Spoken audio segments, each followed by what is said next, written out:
who stand for justice. Heroes who stand for hope. Miami Animal Police starts now, only on Animal Planet. On this episode of Miami Animal Police, ACO Kathy Labrada gets emotionally attached to a puppy and then discovers she's dangerously ill. It's too sad. It's making me cry. You guys call that a cocodilo? Wildlife trapper Todd Hardwick faces an angry alligator that has been terrorizing a community. ACO Deanna Graff saves 2 kittens trapped inside a car. And the ASU rescues a badly emaciated dog. I want the responsible party to be placed in jail. Miami, Florida. 2,000 square miles from South Beach to the Everglades swamps. Home to millions of creatures from bears to pythons. But just one police animal services unit dedicated to animal emergencies. The team of 20 animal control officers respond to over 150 calls a day. From dogs on the defense to gators on the attack. Whoa! When duty calls, the ACOs are ready for action.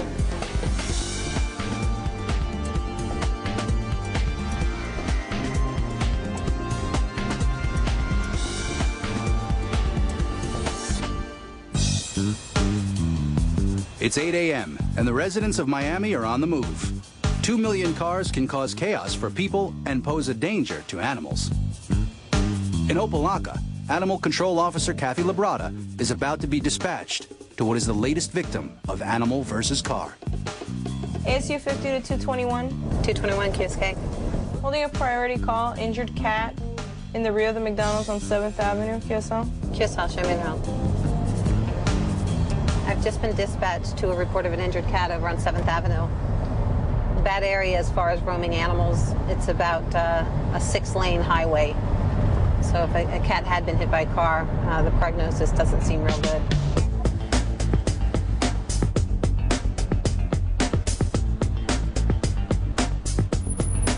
This is going to be funny. Good morning, McDonald. May I have your order, please? Good morning. This is Officer Labrada, Miami-Dade Police Animal Services. We received a complaint of an injured cat at the rear of this store. No, ma'am. I haven't seen that yet. Okay, thank you. You're welcome. The injured cat is nowhere to be seen. But as Kathy starts searching for it, she makes an unexpected discovery. What's the matter? Where's Mom? Puppy.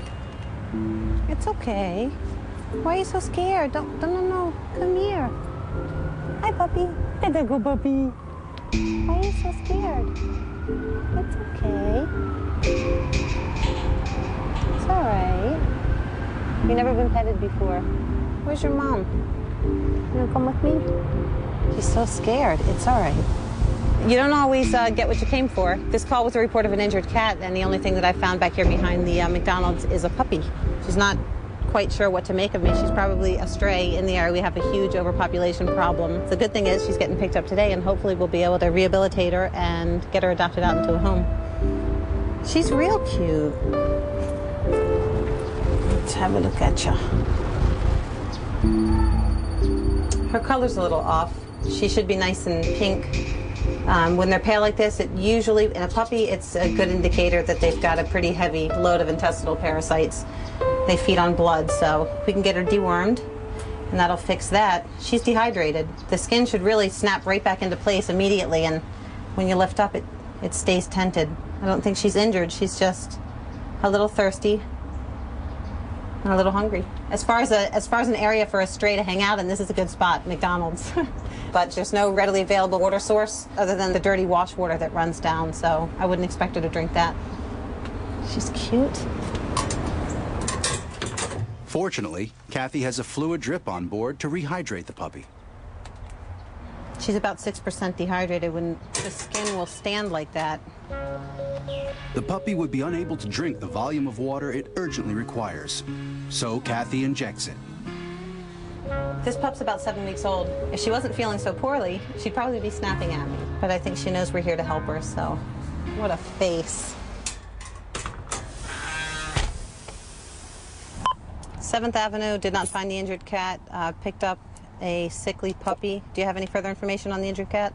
Kathy checks back with the unit about the injured cat and discovers someone took it to a vet.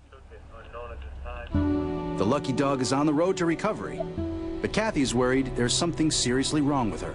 This pup, she's got a peculiar smell, and it's a smell that goes along with a viral disease called parvo. So when I get her back into the unit, I'm going to go ahead and run the fecal test and hope it's not positive. Parvo, untreated, is fatal, always, and it's especially debilitating to puppies. Will the puppy have the fatal disease?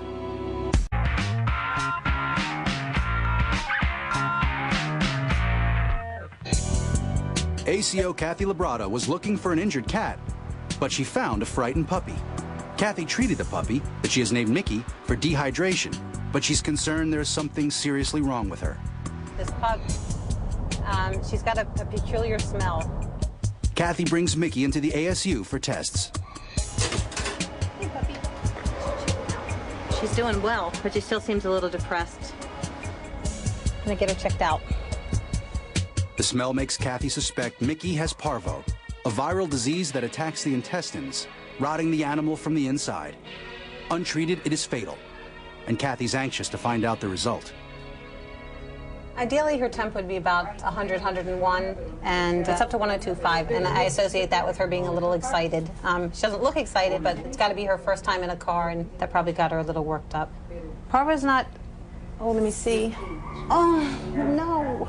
Blood on the thermometer confirms Mickey has parvo. It's too sad. It's making me cry.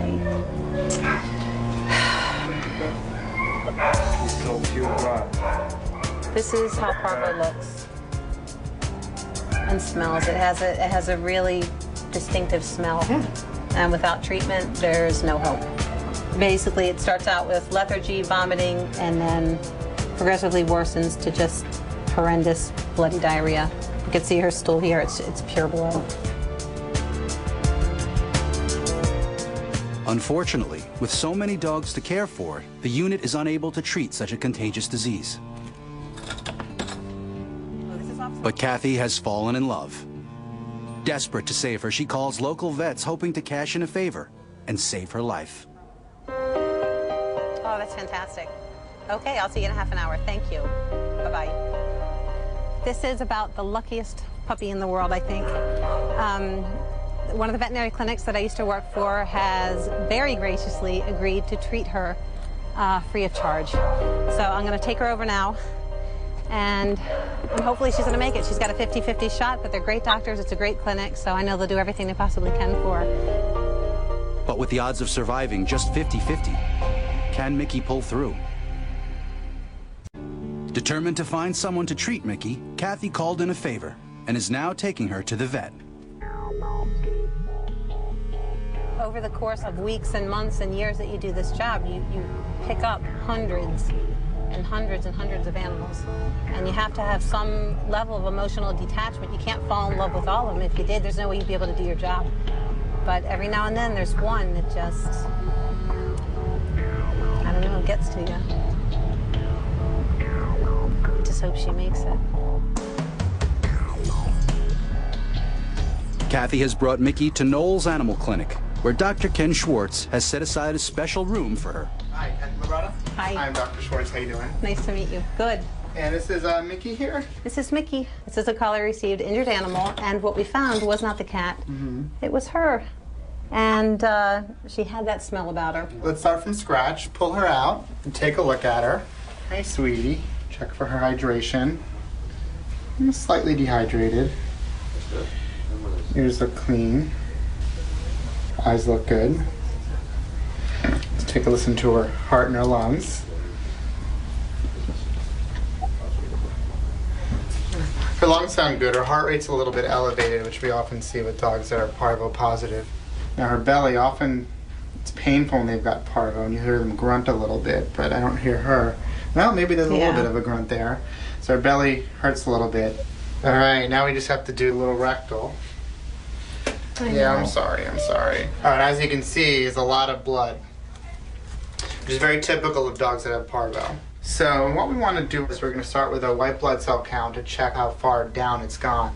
It's a good way of tracking their progress. It tends to start out normal, it drops down, and then very slowly recovers again. As long as they can stay alive, they'll get better. You gotta fight. Well, Mickey is in the best place she could possibly be. She's getting the IV fluids and the antibiotics and all the treatment that she's going to need to make a full recovery. So now it's just hope for the best. So we put Mickey in her isolation unit. She's not in great shape right now, but we hope that she'll do well. We've done everything that we can for her at this point, and it's really in her hands. But Mickey's blood tests show an unexpected result. So we just got the white blood cell count back, and it's actually a bit unusual. The white blood cell count that we got is almost 3 times the normal level. What it does make me wonder about is whether or not she could be positive for distemper, which is yet another virus that is very common to puppies. It's also one that potentially can be deadly as well. It's a pretty big blow. You know, it's just adding insult to injury. Can Mickey survive a battle against 2 fatal diseases?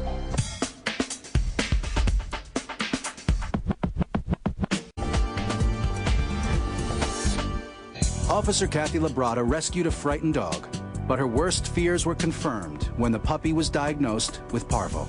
Kathy took Mickey for treatment, but the vet thought she might also have distemper. It's a pretty big blow. You know, it's just adding insult to injury. 24 hours later, and Mickey's still waiting for the results of her distemper test, but she is receiving intensive treatment for parvo. Hey, Mickey, how you feeling today? Dr. Ken Schwartz is eager to check on her progress. Well, she does look a little bit brighter today. That's largely the fluids and the antibiotics and the anti-vomiting medication. She does actually appear to have some dried nasal discharge, and I can hear a little upper respiratory wheezing, and you know, that's most likely the distemper that we're suspecting. Her white blood cell count, we just got that back, and it was very low, and that's what we expect. It's such a huge drop from yesterday's number that it makes me think one of 2 things. One, that we were right, she had distemper, and then the parvo is just kicking in now. The other possibility is that yesterday's number was a false elevation. Although with these respiratory signs that I'm seeing now, I'm really beginning to be more convinced that she does have distemper on top of the parvo. You know, she very well may not make it with those 2 things simultaneously. But she looks pretty good otherwise, so I think that, you know, there's the chance that she could get better, but we do have to be prepared for the fact that she may not. So we're gonna offer Mickey some food here now. It'll be a really good sign if she wants to gobble this down, and again, if over the next few hours she's able to hold it down. So let's give it a try. Hey, Mickey, you wanna eat that? I guess so. That's a great sign. She's obviously feeling much better than yesterday. I'll lick the bowl with my finger. Mickey's a really sweet little dog. She makes it through this. She's got a really cute, expressive face, and you know, I think she'll be a great pet for someone. She'll make someone really happy, and she'll hopefully have a really long, happy life. The following day, Dr. Schwartz gets some news that he is excited to share with Kathy Labrada. Hello. Hi, it's Ken Schwartz. Hi. Hi, Dr. Schwartz. Mickey's actually doing fairly well this morning. My hope is that she's over the worst of the parvo. Her white blood cell count did come up again this morning, which is really good. That shows she's on the mend. We did get the results of the distemper titers back this morning. The good news is they were negative. That is fantastic. We're just going to keep up with what we're doing, and our hope is that we'll be able to send her home in a couple of days. Oh my gosh, that would be fantastic. That is great news. No problem. Bye. I'll talk to you later. Oh my gosh. That is the best news I have had all week. My only real concern with her now at this point is that she's had such little exposure to people, that she's not going to be the kind of puppy that's at the very front of the cage wagging her tail and, you know, jumping all over you and just screaming, "Take me home." But I think with some TLC and lots of play and lots of love, she's gonna come around to make a fine pet for somebody. And Kathy has a plan to guarantee Mickey gets the attention she so desperately needs.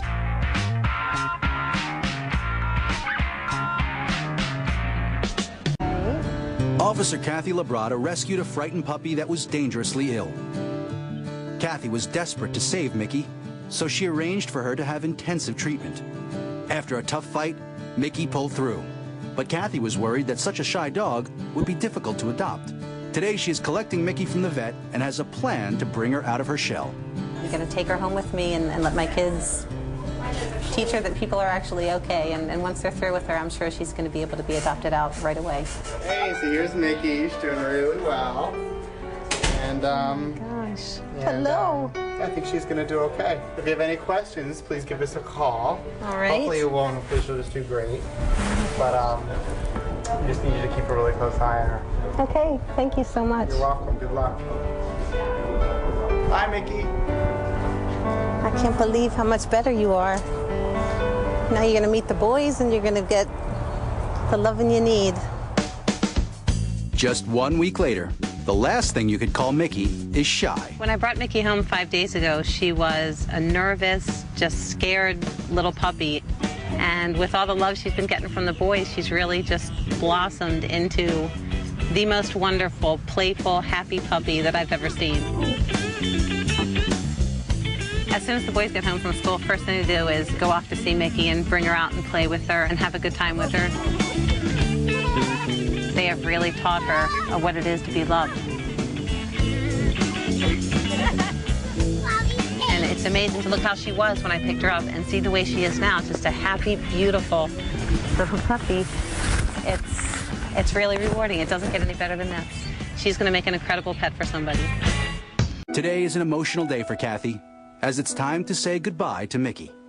Mickey will grow into too big a dog for Kathy to keep, so she is taking her to Broward Humane Society, hoping she can find a new owner. This is Mickey. This is the greatest puppy in the world.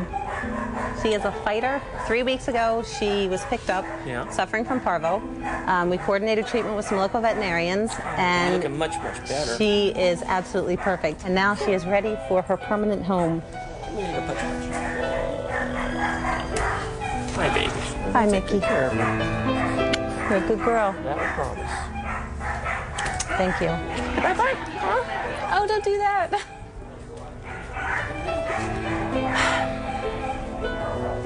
I'm gonna cry. I'm just so sad to let her go, but this is what she needs. I gave her everything I could, and the one thing I can't give her is a permanent home, so she'll find that here, and that makes me happy. How can you not love her? I don't think we'll have a problem finding her a home. Mickey didn't have to wait long for a new home, as that very day she was adopted by Kevin Herbert.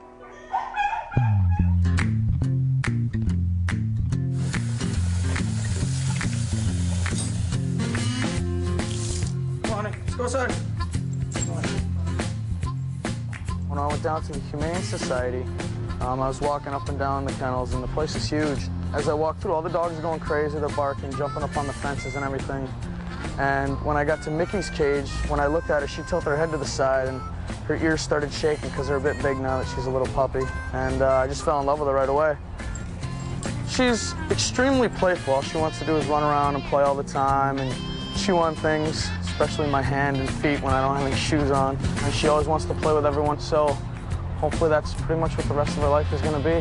Happiness and playing and just goofing around. The Animal Services Unit adopts out over 4,000 animals a year.